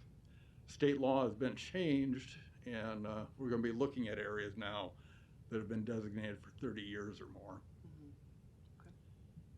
So it may not be a permanent type of thing. Ultimately, though, the city's goal is to see sites redeveloped. And you take a look at that site with the grain elevators, the silos, demolition costs there are going to be horrendous. And we really can't expect to see that site redeveloped without some support from a TIF program. Who owns those grain elevators right now? I'm sorry, a little louder. Who owns them? Who owns the site? The grain elevators, I believe it's the gentleman in the back. That is the development team that had approached us with the request. Patrick Mason and his group. Okay. I think it's fairly recent that they closed on that.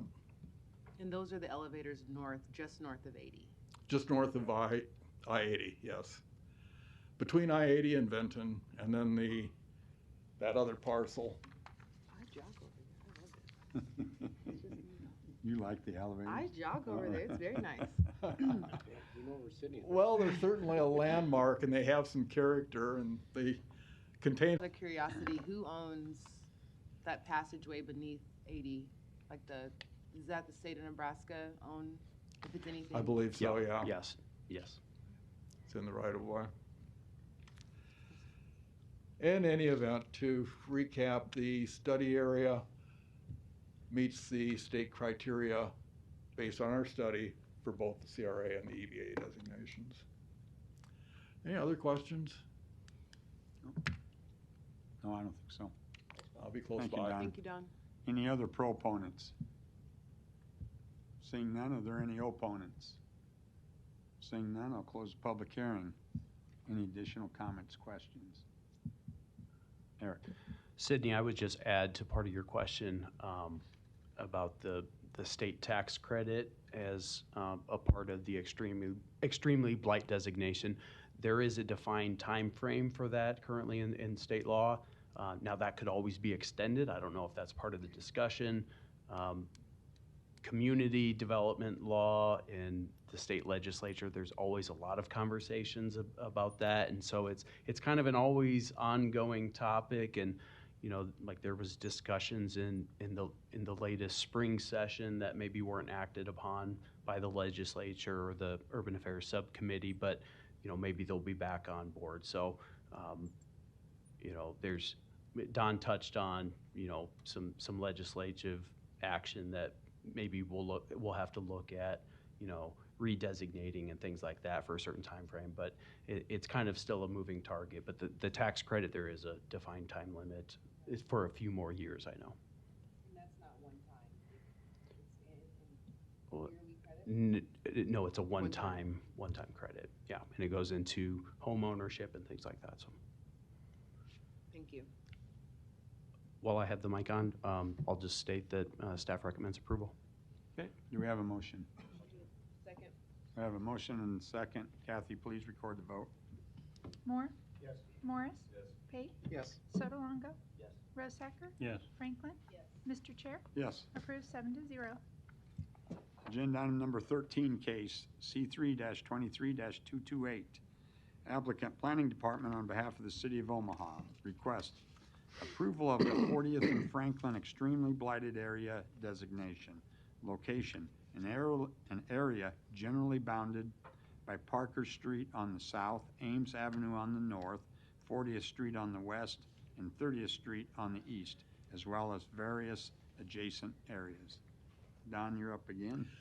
Yeah, good afternoon, Don Seaton, Omaha City Planning Department. And this is kind of along the same vein as the previous item in terms of what it means, but instead of being both a CRA and an EBA designation, we are asking for you to consider the designation of a portion of the city as only add the designation of extremely blighted area. An area cannot be designated as extremely blighted unless it is also in a CRA. And I would note that the area within the black boundary is a subject area we're talking about designating today. The green areas around it are already designated as CRAs, but almost everything in this image is already within a community redevelopment area. So the subject area here is already designated as a community redevelopment area. We are asking for the additional designation as an extremely blighted area.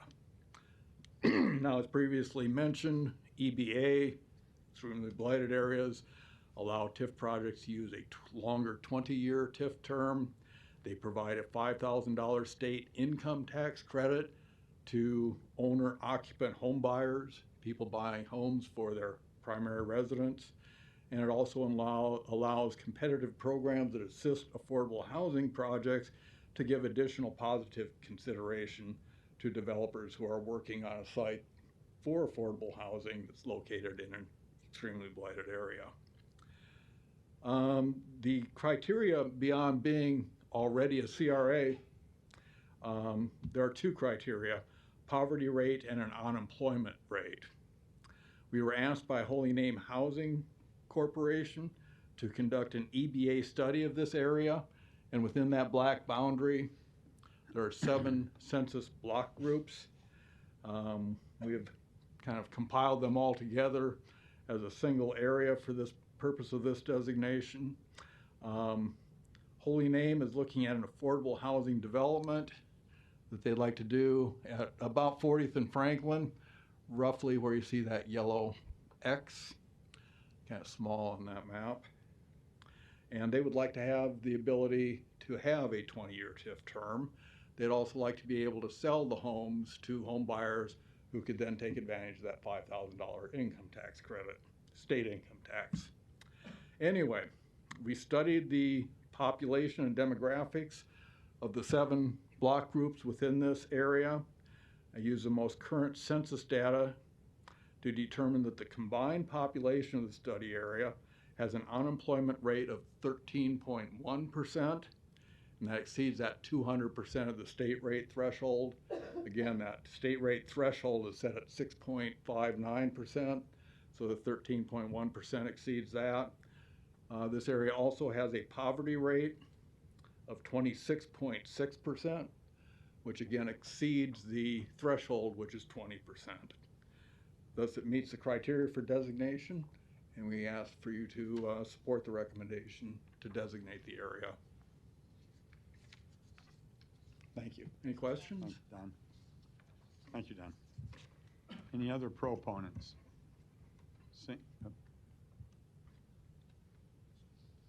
Hello, Christian Gray, 1134 South 30th Avenue, 68105. We'll be on the next agenda item, but this is an area that we serve in the community with organization Income and Community Development. I feel like that would be an appropriate designation for the area for some of the affordable housing needs. Thank you. Thank you. Any other proponents? Seeing none, are there any opponents? Seeing none, I'll close public hearing. Additional comments, questions? Eric. Recommend approval. Do we have a motion? We have a motion and a second. Kathy, please record the vote. Morris? Yes. Pate? Yes. Sotolongo? Yes. Mr. Rosacker? Yes. Franklin? Yes. Moore? Mr. Chair? Yes. Approved 7-0. Okay, we're going to take agenda items 14 and 15 together. Agenda item number 14, case C3-23-245. Applicant in common, request approval of the Walnut Hill Neighborhood Plan. Location, an area generally bound by Decatur Street on the north, 36th and 38th Street on the east, Izzard Street on the south, and Northwest Radio Highway on the west. Agenda item number 15, case C3-23-246.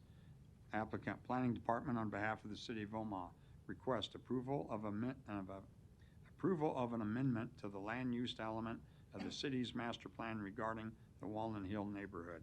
Location, an area generally bound by Decatur Street on the north, 36th and 38th Street on the east, Izzard Street on the south, and Northwest Radio Highway on the west. And Christian, are you presenting? Okay. Good afternoon again, Christian Gray, 1134 South 30th Avenue, 68105, representing Income and Community Development today. I'm available for questions, no specific comments, but I'm here on site if you have questions. Okay, thank you. Any other proponents? Seeing none, are there any opponents?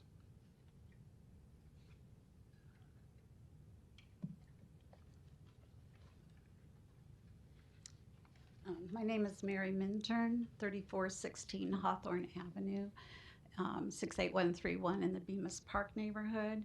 Our neighborhood, according to Omaha City neighborhood maps, extends from or is bounded by 40th on the west, 33rd on the east, Hamilton and Cummings north and south.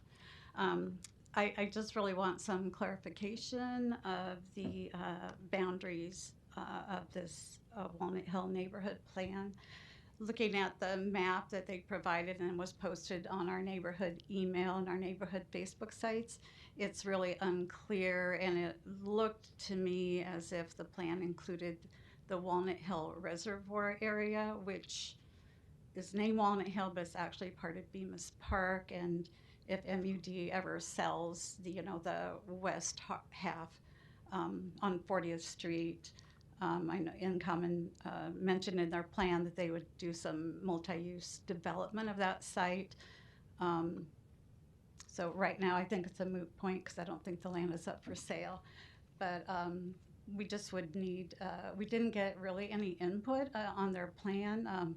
One of our neighbors, I think Emma Kinghorn, was on their committee that was listed on the plan that they sent to the neighborhood. But we did not get any input from her. I asked our neighborhood president, the neighborhood association, if he had any input from her, from In Common, concerning this plan, and he didn't. We do hold monthly neighborhood association meetings, and we didn't, they have never appeared at one of those and spoke to us about it. So if that western part of that MUD property becomes part of their plan, I would just request that they include our input or ask for it, speak at one of our meetings maybe. Okay, Mary, when you said you hold a monthly neighborhood association meeting, did you say nobody has spoken to you? Is that what you? Correct, at the okay. meetings. Mm-hmm. All right. Yeah. This is for Bemis Park. Bemis Park Neighborhood Association. Mm-hmm. Like I said, we did have a neighbor who was listed as on their committee, but we got no reports from her. That lives in Bemis Park. Correct, yeah. She's a fairly new neighbor, so she doesn't know the neighborhood very well yet, maybe. Mary, have you invited someone from In Common or the development team to participate in one of your meetings? I haven't. Personally, I don't know, actually. If we have a member who manages those invitations to our meetings generally, and I don't know if an invitation was extended. But at the time, we didn't know until recently what this plan was, so there wouldn't have been much time to have them. And you said you needed a boundary clarification. Yeah. And what is your address? 3416 Hawthorne Avenue. So on this agenda here today, so Izzard Street to the south. So Izzard doesn't cut through Bemis Park, it ends at 40th Street. So I kind of wasn't sure what their boundary was there. Since they mentioned 36th and 38th Streets to the east, which do run through Bemis Park neighborhood. We'd have to look at a map to make it make sense, I guess. Okay. Anything else, Mary? No, I was hoping that they would have a map up here so I could tell for sure, but that would be helpful. The map that we got online is really difficult to read. I did talk to Mr. Seaton about that a little bit. When you say the map you got online, you meant did you go to the City of Omaha's planning department side? Or? No, well, planning department sent out an email to the neighborhood associations. And that map? That map. Okay. Yes, fine. it's small, it's difficult to read the streets. Gotcha. So we just, some clarification, and then if they do include the Bemis Park neighborhood in their plan, that we be given an opportunity to participate and give our input. Okay. Thank you, Mary. Thank you. Thank you. Any other opponents? Seeing none, I'll close the public hearing. Christian, did you want to come up and? Sure. We'll need your name and address again. Yes, sure. Christian Gray, 1134 South 30th Avenue, 68105. Was there a meeting offered to the residents of this area, or? Yes, so what we did is we developed, for this neighborhood plan, we developed a, sorry, this is a little bit large. Just thought Mary might benefit from this map. We put out a call. So the way that we develop our neighborhood plans, both for Walnut Hill and Park Avenue, is through development of a steering committee.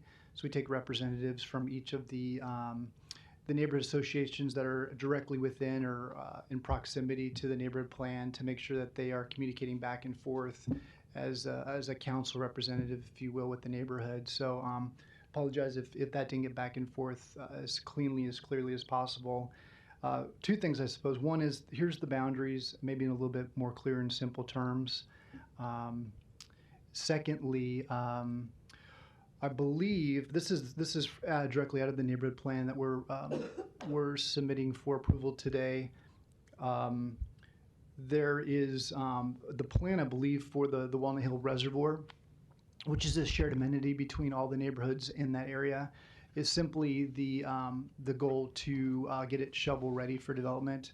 So it's to tear down the existing infrastructure. I don't believe there was anything in the plan currently that states what the purpose of the future use for this site would be. Only we've collected the opinions of neighbors pretty broadly, in fact, that everybody wants that torn down and repurposed for development. So no plans at this time for the area, but this is the neighborhood boundary for the plan. Is Mary's address included here? No. Okay. Mary lives in Bemis Park, which is just to the south or Okay. southeast. But she's basically stating the boundaries of Bemis Park Neighborhood Association includes the reservoir. So I think she just wants to be involved in any potential, future conversations or development of the Walnut Hill Reservoir. And I can touch on that here in a little bit as well. And I'll just say really quick, Christian and Mary, the team that Christian leads at In Common, they could probably put on a master class in what community engagement looks like and how it should be done really well. So if you extend an invitation to Christian or his team to participate in something, they'll likely be there, but you'll probably have to extend the invitation. And to Mary as well, we'd love to have you on the team moving forward as well. So if you'd like to participate as a steering team member, we'd love to have you on. Good. All right. Thank you, Christian. Yeah, thank you. Any additional comments, questions? Eric. Yeah, so touch on the two different agenda items. So obviously Christian came and spoke about the Walnut Hill neighborhood plan, and This has been an ongoing effort, as I discussed in the pre-meeting, for a couple of years. It involves a lot of different parties, a lot of different engagement, outreach to the community, surveys, different events for public feedback, along with that further refinement with the steering committee, which includes several members of the community and neighborhood at large.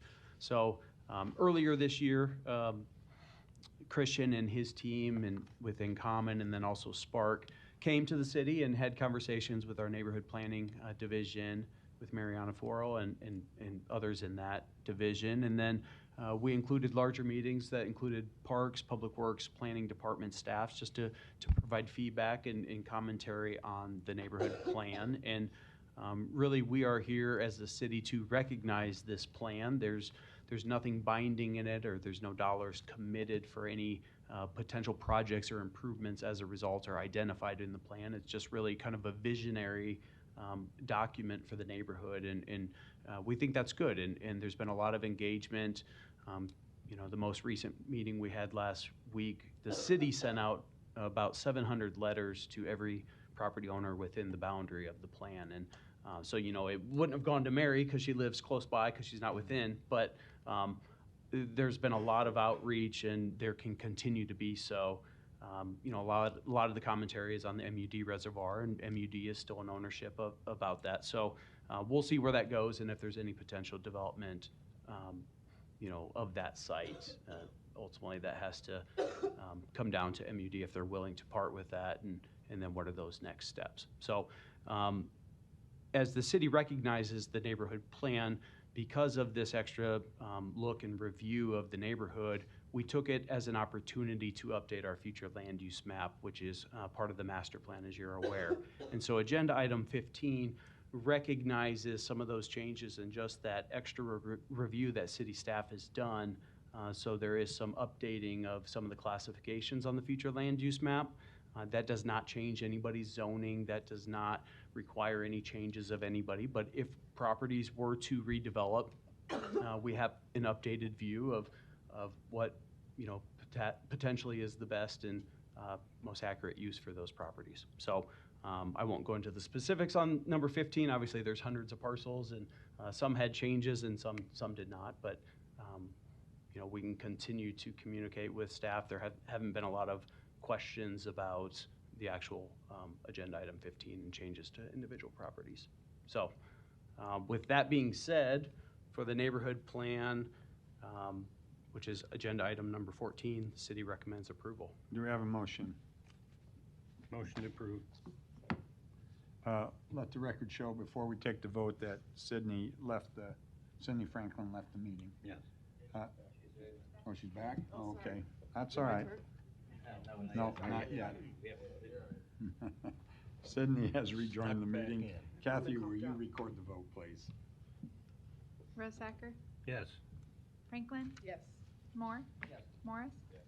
Pate? Yes. Sotolongo? Yes. Mr. Chair? Yes. Approved 7-0. Agenda item 15. Staff recommends approval. Do we have a motion? Motion to approve. Second. We have a motion and a second. Kathy, please record the vote. Sotolongo? Yes. Rosacker? Yes. Franklin? Yes. Moore? Yes. Morris? Yes. Pate? Yes. Mr. Chair? Yes. Approved 7-0. Okay. Thank you, Christian. Agenda item number 23, case C7-23-240, applicant Frontier Justice, request approval of a conditional use permit to allow indoor sports and recreation in the CC District, location 2828 South 82nd Avenue. And David, you're presenting. I am. Mr. Chairman, members of the board, good afternoon. David Levy, Baird Home Law Firm, 1700 Farnham Street. On behalf of the applicant, with me today is Jason Wagner with Frontier Justice. The request before you is simply a conditional use permit to recognize a new owner of this facility. This type of business has operated in this location since 2014. We have met with the planning department, the police department, and talked with a representative of the neighborhood association. All have expressed that they are comfortable with this proposal, and of course the planning department recommends approval. With that, I am happy to answer any questions. Okay. Thank you, David. Any other proponents? Seeing none, are there any opponents? Seeing none, close public hearing. Additional comments, questions? I just wanted to say to Jason that sorry about, well, can't say sorry. I understand that you're no longer going to have a retail operation for firearms there. Doesn't seem fair in this day and age, but in this day and age, that seems to be what's happening these days. But I wished you could have the retail, and that's not part of our motion here or approval here today, or lack of approval. But anyways, just wanted to make that comment. Yeah. Eric. Yeah, so obviously we discussed this in great length in the pre-meeting. Appreciate David's comments there as well. Although David missed the opportunity here to refer to himself as an attorney planner. For those that don't know, David's previous life, he was a city planner actually, so it's okay. Missed opportunity, but that's okay. So obviously we described the continued and good coordination, I would say, with all of city departments, but specifically the police department. And we talked about how we have worded the conditions that are listed in the report, and it sounds like they're well on their way to implementation of those necessary items. So staff will recommend approval of the conditional use permit to allow indoor sports and recreation, subject to the 9 conditions in the report. Do we have a motion? Just before I do that, I just want to also commend Jason for being, a good neighbor, a good citizen, business citizens of our community, and being able to modify your business plan significantly, I'm sure, and able to be able to continue and offer your other services. And thanks again. With that, I'll motion to approve the conditional use permit to allow indoor sports and recreation in the CC district, subject to the 9 conditions in the staff report. We have a motion and a second. Kathy, please record the vote. Pate? Yes.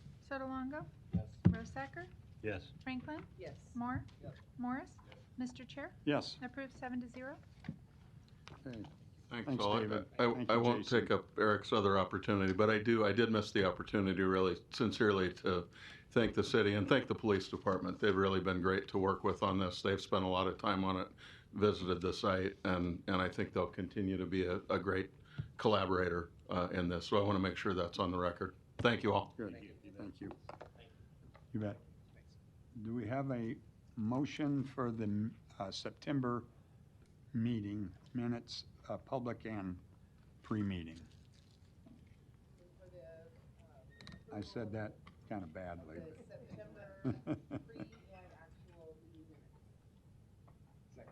Okay, we have a motion and a second. Kathy, please record the vote.